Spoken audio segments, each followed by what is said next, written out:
Yo, PBA fans! PBA is back! Pero hindi lang yan dahil nagbabalik na rin ang former champion na si Mikey Williams para sa Converge. May bagong super team na naman sa PBA, nakakatakot to.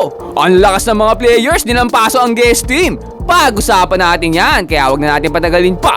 Tara na, let's go! At ayun nga no, officially PBA is back! Magkaharap ka ngayon ng Converge kontra dito sa guest team na Macau Black Knights. Import versus import, dating NBA player versus dating NBA G League player. Makikita agad natin ang mga naglalakihang imports sa kinuha ng mga teams. At first quarter pa nga lang no, kitang-kita na agad natin dito ang new and improved na Converge team. At ang laki pa ng import na kinuha nila, ito si Keller Kelly, 7-footer, black na agad na binigay para sa Converge. Dati nga pala tong player ng NBA G League no? At first quarter pa nga lang nung nagpapakita ang gilas na agad ang Converge. Dinadaan sa bilis ng laro, nakakuha pa nga ng steal dito si Stockton, another fast break para sa kanila, drop by para kay Baltasar for the dunk. 1 GDL naman dito with a nice bounce pass kay Baltasar, ni-reverse pa. Nakakuha na nga ng momentum dito ang Converge, Arana naman with a nice fake shot, sabay pasa kay Concepcion para sa 3-pointer, boom! Keller Kelly naman dito, once again with another block, kaso this time natawag na siya ng golden, ang haba kasi masyado manlapit sa ring. Nakakuha pa ng steal dito ang Macau bago pa nakasagot dito ang guest team. Pero Arana and Kelly dito patuloy ang mag-dominate sa ilalim. Sa mesa nila eh. Oh, look at that. Kelly play for, but he'll be busy offensively. Yan siya player the way I'm watching for 6-7 years. But what I know is At talagang dinadaan ng Converge dito ang laro sa bilis eh. Kaya dito nagparamdam na ang import ng Macau na former NBA player Tony Mitchell with the dunk. Nakakuha pa ng drive dito itong si Shackelford, basic layup. Last 12 seconds dito, Garcia with a difficult floater against dito sa big man ng Macau. Pinanis! Anong height mo boy? What a start mula dito sa Converge Fiber eh no? At nakakuha nga sila ng early 8-point lead, 27-19 pagtapos ng ating first quarter. let's not forget he was playing with TNT. That's a solid. Start of the second quarter no, still nga agad ang binigay ni Policarpio para sa Converge. Kaso nga lang no, ilalagay na lang, hindi pa naipasok, aray ko. Napaganda patuloy para dito sa Macau Black Knights. Nakakuha sila ng fast break opportunity, nakakita pang open sa 4-pointer, bang! At nag-enjoy ata sa sistema ng PBA itong guest team natin, bumanat pa nga ng isang 4-pointer. Ganun kabilis, nakahabol agad nila kalamangan dito ng Converge. Pero Stockton dito with a nice Euro step. At ang liit-liit no, pero nang-aararo sa ilalim sabay drop-off dito kay Baltasar. Huli nga nakabuelo dito ang Converge at na-out-rebound nila itong Macau Black Knights. Medyo Chinese name. Oh. And does he Stockton missing?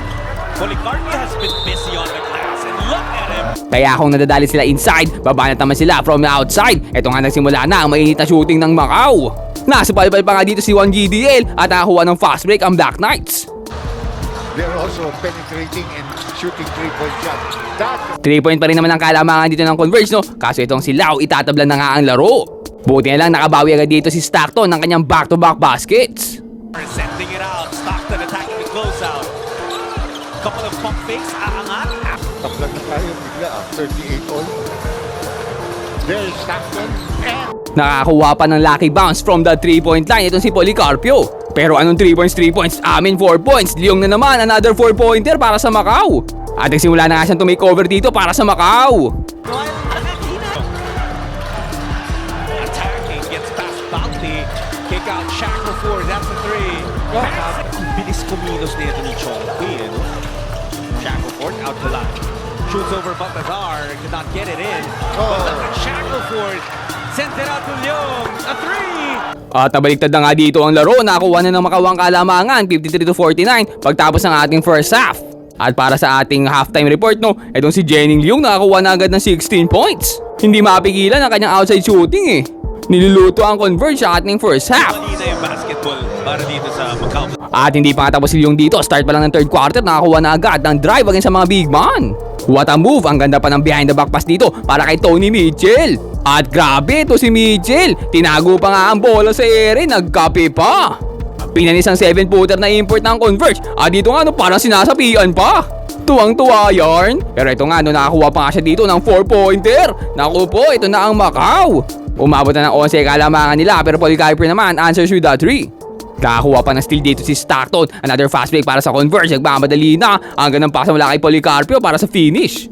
Another fast break para sa kanila. Policarpio once again. No good. Nakuha rebound. Wala pa din. Naku po. Bumalik ang bola sa Macau pero pinasa kay Policarpio. Napaganda pa para sa kanila. 1GDL with the pass and Kelly with the monster slam. Nagising na ang halimaw na 7-footer ng Converge. At nagising na rin ang ibang players ng Fiber dito. Napagandang Euro step na walan pero what a putback mula kay Baltasar. Policarpio dito once again, siya ulit kukuha ng bola. At dito nga wala nang pasa-pasa, ni-reverse pa. Penny si Tony Mitchell. Arana naman, tinabla na ang laro sa 64. Pero hindi raw enough sa kanya yan, kaya dito kinuha na niya ang kalamangan para sa Converge. Change flavor! Kaya ang Macau dito nag full court pressure na. Ang higpit ng depensa nila, nakakuha pa nga sila ng steal dito. Nabigyan pa ng alley-oop dito si Tony Mitchell, sayang hindi dinakdak. Nakahalap naman agad dito ng lusot ng Converge, pasa-pasa lang ng bola. Unselfish play mula sa kanila, napagandang pasa pa mula kay Policarpio. At Kelly dito, easy reverse lang, ang haba-haba kasi. Pero ang Macau dito talagang hindi nagpapahuli. Converge, parang they're not prepared to fall the play against it. Kyle gets past resort. Muling nakalayo ang score dito ng Macau pero Concepcion sumubok ng 4-pointer, nagdalawang isip pa, sabay bitaw. Kaso nga lang sa pagdadalawang isip niya natapak pa tuloy siya sa linya. Imbis sa 4 points na, naging 3 points pa. Naging long 3-pointer tuloy ang score na to, sayang. Pero okay lang dahil nag-iinit na itong si Concepcion. Nakakuha pa nga siya dito ng last second 3-pointer para sa Converge. Nakakuha na pa niya ng steal dito ang Macau kaso naubos na nga lang ang oras dito. Pero dahil nga sa kanya nabababa na nila ang kalamangan sa 3 pagtapos ng ating third quarter. At pagdating nga ng fourth quarter, finally ay pinasok na itong si Mikey Williams. Debut game para sa Converge. Pagkapasok pa nga lang nito, napakagandang assist agad ang inaibigay para dito sa mainit na si Concepcion. Kaso lang nakakuha naman ng back-to-back 3-pointers dito ang Macau. They go to the right side, Shackleford, a 3. Pero itong si Concepcion talagang nagliliyab ang kamay, answers back with a corner 3. Nakakuha pa ng block dito itong si Mikey Williams. At from defense to offense, napakagandang assist para dito kay Stockton. Lumipad sa ere. Nakitaan na nga tayo ng passing clinic dito nitong si Mikey Williams. Ang ganda ng mga pasa. Nag-iba nga bigla laro ng Converge biglang ginanahan at mas lumakas pa. Ibang-iba ang naging laro nila before and after pumasok itong si Mikey Williams. At ginanahan na nga rin ulit dito itong si Stockton, nag-take over na dito sa ating fourth quarter. Hindi lang offensively pati defensively. Kinakawawa dito at pinapahirapan ng sobra ang mga gwardiya ng Macau.